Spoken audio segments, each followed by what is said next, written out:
Hello and welcome to a slightly bouncy Portsmouth Harbour. I'm very happy to be on board HMS Blazer, not least because 25 years ago this was my first command, but especially because behind me are the two most advanced aircraft carriers in the world. We are once again a two-carrier navy, and we're working with the Air Force and our allies to become a carrier task group navy. But the real highlight is everything else that we've achieved this year. You have been delivering in spades all over the world. The continuous at sea deterrent is our biggest priority, and CAS D50 is a staggering achievement. All our submarines and much of the surface fleet and fleet air arm is responding to the highest level of Russian activity for over 30 years. Our Royal Marines took part in the largest maritime exercise in the Baltic for decades, and with training teams all over the world and are experimenting on new ways of warfare. We remain both super busy and successful in the Gulf, and the Royal Fleet Auxiliary led the way in the Bahamas responding to Hurricane Dorian. And we've relied as ever on our Quorns, reservists, cadets and veterans all supporting us everywhere. So thank you for what you've achieved and delivered for the nation. And our nation is investing in us. All 4 new Tide-class tankers are now in service.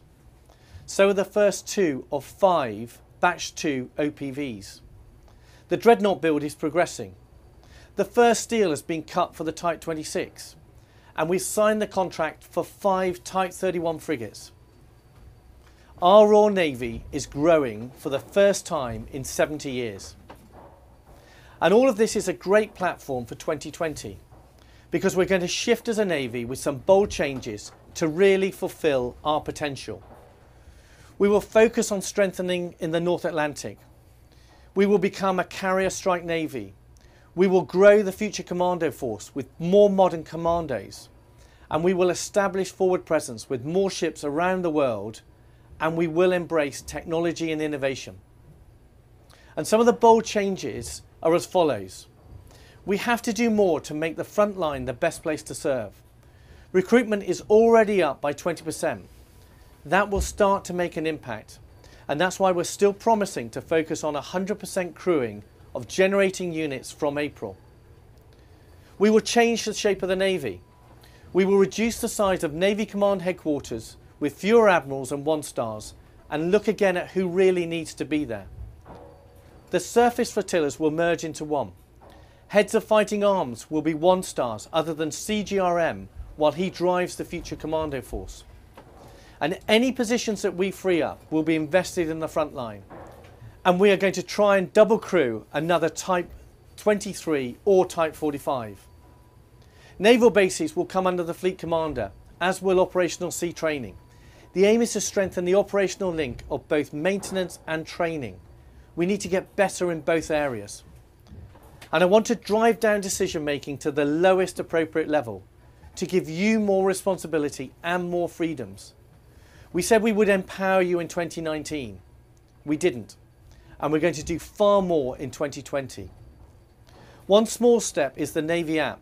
We're launching that this week. It will be on your phone and give you your career details and what jobs are available. And we will update that every 2 weeks, and we will look to give access to your families and to veterans. You'll get more detail about all these changes in the new year, but for too long we have bumped along. We're growing as a brand new Navy, and we're going to change, and it will be for the better. There has to be less gapping, and we need to be a Navy with more punch that really keeps us safe when people are placed in harm's way. We can do that, but it needs people up for the change and strong leaders. So thank you for all that's been achieved this year. It really has been remarkable. Thank you especially to your families and friends that support us. We can't do it without them. Those of you getting some leave, please really enjoy it and make the most of the break. Those of you on duty, keep us safe, and thanks for your and your family's sacrifice. And for everybody, I wish you a Merry Christmas and look forward to working with you to make 2020 even better. Happy Christmas.